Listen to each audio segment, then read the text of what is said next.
Hello दोस्तों, मैं जस यादव आप लोगों के अपने चैनल एग्जाम स्टडी पर बहुत बहुत स्वागत करता हूं। जैसे कि आपको पता है कि हम क्वालिटी की क्लास लगातार लेकर के आ रहे हैं और उसमें आज हमारा ये 5वां वीडियो होगा। और उस 5वें वीडियो में जो हम पढ़ने वाले हैं वो चौथा मौलिक अधिकार पढ़ेंगे। चौथा मौलिक अधिकार क्या है हमारा?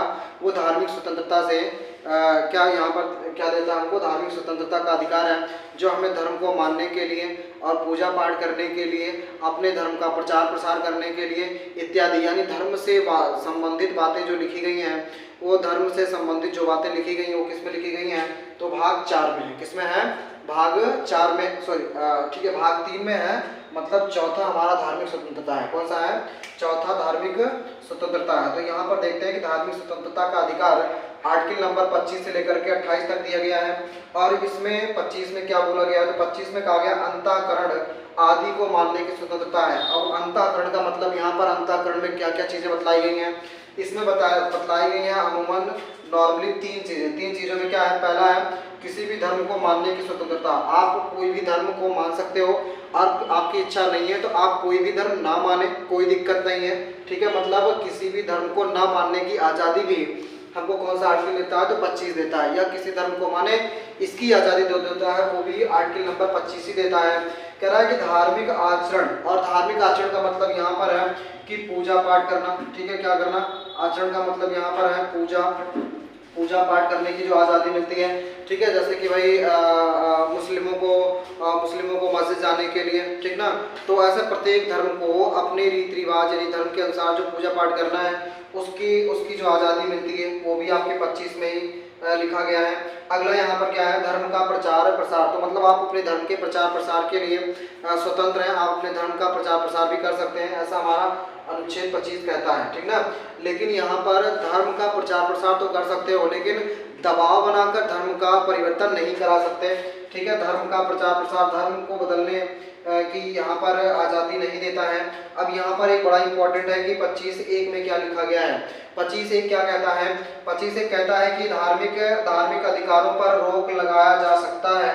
ठीक ना, रोक लगाया जा सकता है। मतलब देखिए यहाँ पर लिखा हुआ है धार्मिक अधिकारों पर रोक लगाया जा सकता है, लेकिन किन किन स्थितियों में लगाया जा सकता है ये बात याद रखना है। तो लोक व्यवस्था का मतलब जैसे मान लो कि कोई आप जो है अगर प्रशासन चाहती है कि कोई व्यक्ति जब जो है जुलूस वगैरह निकालने, या मान लीजिए कि कोई ऐसा प्रोग्राम करता है जो ये कहता है हम इस रोड से जाएंगे, तो उस रोड को रोका जा सकता है कि आप आज इस तारीख को आप ये प्रोग्राम नहीं कर सकते हैं। जैसे क्या हो सकता है? मान लीजिए भाई क्या है कि देश में मान लो किसी दिन चुनाव का पीरियड है और उसमें जो है वोटिंग हो रही है, और वोटिंग के समय पर क्या हो रहा है कि वहाँ पर बहुत कुछ ऐसे धार्मिक क्रियाकलाप किए जा रहे हैं जिसकी वजह से बहुत ज़्यादा दिक्कतें हो सकती हैं। तो लोक प्रशासन अगर ऐसा समझता है कि ये कार्यक्रम यहाँ पर निरस्त कर देना चाहिए, नहीं होना चाहिए, अगर उसको लगता है तो उसको क्या कर सकता है? वहाँ पर रद्द कर सकता है।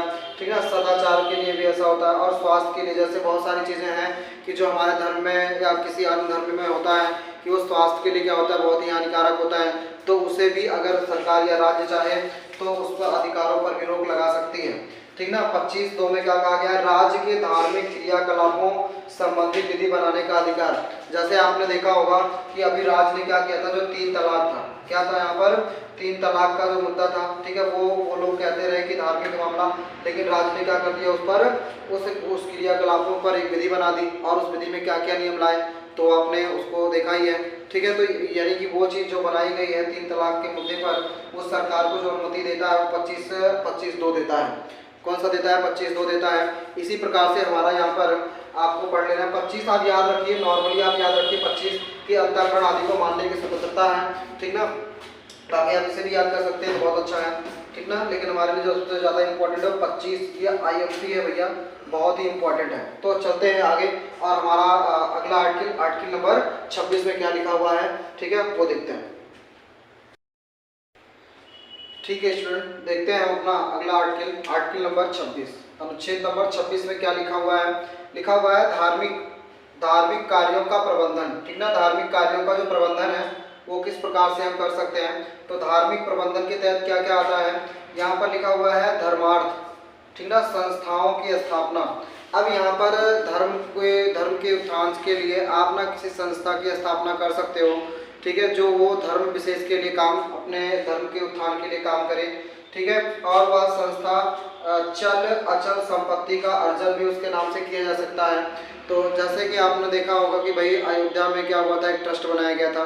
तो वो जो ट्रस्ट है, आप समझ सकते हैं कि जो वहाँ पर अयोध्या के लिए एक ट्रस्ट की जो स्थापना की गई थी, तो वो इसके लिए एक बेहतर एग्जाम्पल हो सकता है कि धर्मार्थ संस्थाओं की स्थापना और उसके द्वारा चल और अचल संपत्ति का अर्जन। जैसे कि आपने देखा होगा कि मंदिर बनाने के लिए लोगों से जमीनें ले जा रही थी, वो अचल संपत्ति है, ठीक ना। जो जैसे जमीन वगैरह है, चल संपत्ति का मतलब पैसे से हो जाता है, तो उस प्रकार से वो संस्था ले सकती है। तो ये बातें यहाँ पर कही गई है अनुच्छेद नंबर 26 में। आ जाते हैं अनुच्छेद नंबर 26 के बाद बेटा, सॉरी, ये आपका अनुच्छेद नंबर हो जाएगा 27, ठीक है। अनुच्छेद नंबर 27 क्या कहता है? राज्य कोई ऐसा कर नहीं लगा सकता जिसका वे किसी धर्म विशेष की उन्नति के लिए किया जाता हो, ठीक है।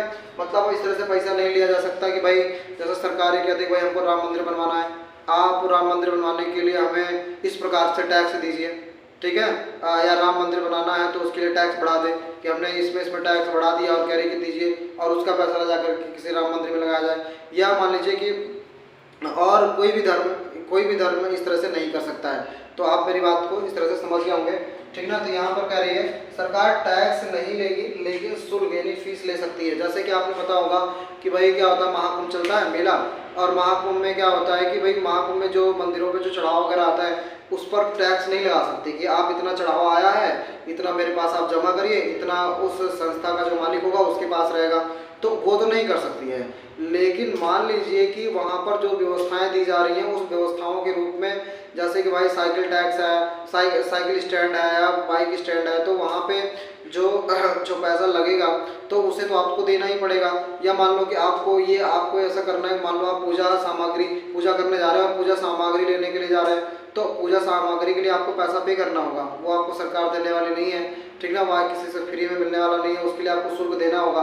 तो इन बातों की यहाँ पर बातें की गई हैं। तो आप ऐसा समझें कि अगर आपको टैक्स तो नहीं देना होता है जो धार्मिक संस्थाएं होती हैं, लेकिन अगर उनके द्वारा किए गए क्रियाकलाप में जो एस्टिमेट लगता है, जो पैसा खर्च होता है, उसके लिए हमें क्या करना पड़ता है, तो पैसा देना पड़ता है। तो आप यहाँ पर समझ गए होंगे कि अनुच्छेद 27 क्या है और यहाँ पर अनुच्छेद 26 क्या है। मेरे हिसाब से आप समझ गए होंगे।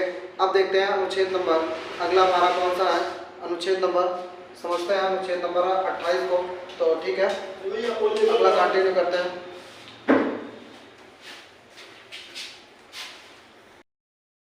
तो ठीक है, देखते हैं स्टूडेंट, अगला हमारा आर्टिकल कौन सा है, तो अनुच्छेद नंबर 28 है, ठीक है। तो इसे कई हिस्सों में बांट दिया गया है, तो यहाँ पर समझते हैं, चाहे 28 कह लो या 28 फर्स्ट की बात कर लेते हैं। तो इसमें क्या लिखा हुआ है, पूर्णतः राज्य से वित्त पोषित संस्थाओं में धार्मिक शिक्षा नहीं दी जाएगी, ठीक ना। जैसे कि कोई भी ऐसा स्कूल या कॉलेज हो जहाँ पर पूर्णतः सरकारी हो, अगर कह दो कि सरकारी हो, उसमें किसी प्रकार की धार्मिक शिक्षा नहीं दी जा सकती है या धार्मिक क्रियाकलाप नहीं किए जा सकते हैं, ठीक ना। जैसे कि बहुत सारे प्राइवेट स्कूल होते हैं, उसमें पूजा पाठ ये तमाम चीज़ें की जाती हैं। तो उस प्रकार से जिनमें पूर्णतः सरकारी होगा, सरकार पैसा दे रही होगी, तो उसमें हम क्या नहीं कर सकते हैं, तो धार्मिक शिक्षा वहाँ पर नहीं दी जा सकती है और उसी में धार्मिक क्रियाकलाप भी नहीं हो सकता है। अगर हम बात करें कि धार्मिक क्रियाकलाप, तो उसमें धार्मिक क्रियाकलाप भी नहीं हो सकता है, रंगमंचन वगैरह कुछ भी इस तरह से नहीं हो सकता है। अगला है अनुच्छेद 28 सेकंड, क्या कहता है, ऐसे शिक्षण संस्थान जो किसी ट्रस्ट द्वारा, ट्रस्ट का मतलब किसी प्राइवेट व्यक्ति के द्वारा भी चलाया जा रहा हो और स्थापित किया गया हो और वहाँ पर धार्मिक शिक्षा अनिवार्य हो, तो क्या हो सकता है, वहाँ पर धार्मिक शिक्षा दी जा सकती है। मतलब किसी ट्रस्ट या किसी व्यक्ति के द्वारा कुछ ऐसे संस्थाओं की स्थापना की गई है जिस संस्था का उद्देश्य ही है कि धार्मिक शिक्षा देना, जैसे गुरुकुल वगैरह में अगर आप देखें, ठीक ना। तो अगर उसका उद्देश्य ही है, वो तो उद्देश्य है, तो वहाँ पर क्या हो सकता है, वहाँ पर शिक्षा दी जा सकती है, अनिवार्य रूप से हो तो वहाँ पर शिक्षा दी जा सकती है, कोई दिक्कत की बात नहीं है। लेकिन 28(3) क्या कहता है कि राज्य द्वारा मान्यता प्राप्त, जैसे कुछ लोग होते हैं मान्यता प्राप्त कर लिए हैं, और सहायता प्राप्त जिसमें सरकार कुछ पैसा दे रही होती है और कुछ मैनेजमेंट देता है उसके, जैसे कि एडेड स्कूलों की बात करें तो जो एडेड स्कूल होते हैं, जैसे कि उसमें कुछ सहायता सरकार भी दे देती है, कुछ मैनेजमेंट भी देता है। तो ऐसे संस्थाओं को धार्मिक शिक्षा दी जा सकती है, इसमें तो दी जा सकती है, लेकिन शामिल होने के लिए बाध्य नहीं किया जा सकता है, शामिल होने के लिए बाध्य नहीं किया जा सकता है। जैसे छोटे छोटे बच्चे होते हैं तो उनको उनके माँ बाप से पूछने या को अधिकार दिया गया है कि वो पूछ करके, अगर बहुत छोटे बच्चे हैं तो उनके माँ बाप अगर वो उसमें शामिल होने की अनुमति देते हैं तब तो वो बच्चा शामिल हो सकता है, ठीक ना। लेकिन जबरन स्कूल वाले अगर कहें कि आपको इस जो है काम में आपको भाग लेना है तो वो भाग लेने के लिए बाध्य नहीं कर सकते हैं। ऐसा बताता है कौन सा अनुच्छेद, अनुच्छेद 28(3) बताता है, ठीक ना। तो 28(3) बताता है। तो यहाँ तक अगर आपने देखें तो बहुत अच्छे तरीके से मैंने इसको आपको समझा दिया है कि इनमें क्या क्या होता है। तो जैसे कि आपने देखा कि 25 में क्या रहा है, 26 में क्या रहा है, 27 में क्या रहा है, 28 में क्या रहा है, ठीक है ना। तो जैसे कि एक एक करके अगर हम इन्हें बेहतर तरीके से याद रखें, इसीलिए मैंने इसे अलग अलग खंडों में बांट करके और छोटे छोटे वीडियोज़ के रूप में देने का प्रयास किया है। और जैसे कि यदि आप इन्हें इस तरह से बांट करके पढ़ेंगे, खंडों में तोड़ तोड़ करके पढ़ेंगे, तो आप ज़्यादा समय तक इसे जल्दी से याद कर पाएंगे और ज़्यादा समय तक याद रख पाएंगे, ठीक है।